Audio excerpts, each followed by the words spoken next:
Hey guys, welcome to Boxing Squared for boxing news and views from around the internet. These are the post-fight reviews for the Dave Allen and Lucas Browne fight and also Senad Gashi vs Derek Chisora. But we're going to start where the action was, the actual highlight of the night, which was Dave Allen stopping Lucas Browne, wrecking him with a body shot in the third round. Browne couldn't continue, he was done like a dog's dinner, and Dave Allen gets the highlight of his career, stopping the former WBA regular title holder in 3 rounds. This was something that I was expecting because I thought Browne was shot to bits and he was a knockout waiting to happen. So I have to sort of temper some of the credit that I'm giving to Dave Allen here because Lucas Browne is a shot fighter, 40 years old, but Dave Allen did what he needed to do. And for him to progress in the division, get onto other fights of, somewhat note, because Dave Allen at the moment is at a certain level. Don't believe all this sort of, he's now entering the top 15 of a sanctioning body or he's top 15 in the world. Dave Allen still needs to do more. And we saw tonight that before the stoppage, he can easily be outboxed. Lucas Browne in the first couple of rounds was outworking Dave Allen. He was landing almost at will. He wasn't throwing a lot of power on his shots, but he was landing the jab. He was hitting him with the uppercut a couple of times, working him to the body. And Dave Allen was not doing enough in those first couple of rounds. But it didn't really matter that he lost the first couple of rounds because ultimately he got the stoppage in the third. Brilliant stoppage. It was a left hand to the body. And Lucas Browne could not continue. So congratulations to Dave Allen winning the biggest fight of his career to date. And we'll have to see where things go now. There's been talk of a potential fight with David Price. And I think for both guys, where they're realistically at in the division right now, I think that's a relatively competitive matchup. I actually think I would favour Dave Allen to win that one.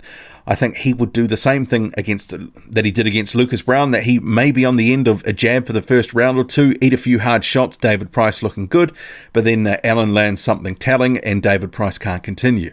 So I think Dave Allen, if he can make that fight with Price, it's an interesting one because he'd probably get battered to some extent but still come through it with a knockout win. But it's a David Price fight, so who knows what would happen. Anything can happen in a David Price fight. But yeah, 3 rounds of action here, or under 3 rounds, Dave Allen coming away with the win. The other fight of the night, it was a dreadful spectacle. Senad Gashi fought the same way against Derek Chisora that he did against Carlos Takam, except in this fight, he had been training for longer. It wasn't at short notice as the other one was. He had effectively a full camp. And he replicated what he did against Carlos Takam, which was run. So he ran in that fight until he gassed out, but he didn't gas to the same extent or anywhere near it in this fight. So he fought on his own terms, circling the whole night, but in the process, he didn't make Derek Chisora look good. There wasn't a lot of action, not a lot of punches landed of note that I can really remember. There was the odd right hand from Derek Chisora, the odd counter from Senad Gashi. He looked good in spots, so did Derek Chisora, but it was, a few seconds here and there. It just wasn't enough. It was a dreadful spectacle. And actually what it sort of highlighted for me was Derek Chisora just can't handle movers. Senad Gashi, if he had have been able to mix in some offense as an Ajit Kabayel was able to do against Chisora back in 2017, moving around the ring but still peppering him with shots, he may have had a better shot in this fight. But ultimately he went the distance, tried to survive, didn't really throw his hands in anger too many times, even in the 10th round where there was a slightly bit more of action, but Chisora was unable to really put it on Gashi. He struggled to cut off the ring and he let the fight drift. From round 5 to round 9, it was basically carbon copies of each other, and it was lower volume than the first 4 rounds of the fight, and it was pretty dreadful viewing to watch. In the end, Chisora scores the victory, unanimous decision on the cards, 100-90, 100-91, and 99-91. First couple of rounds, Gashi, he was looking sharp. I gave him the second round, and it was pretty even in that first round, but apart from that, it was all downhill after that, and there really wasn't much of note. There was one decent exchange in round 3, but after that, yeah, not very good. And Dave Coldwell was imploring Chisora to do certain things between the rounds, but Chisora just wasn't able to implement it.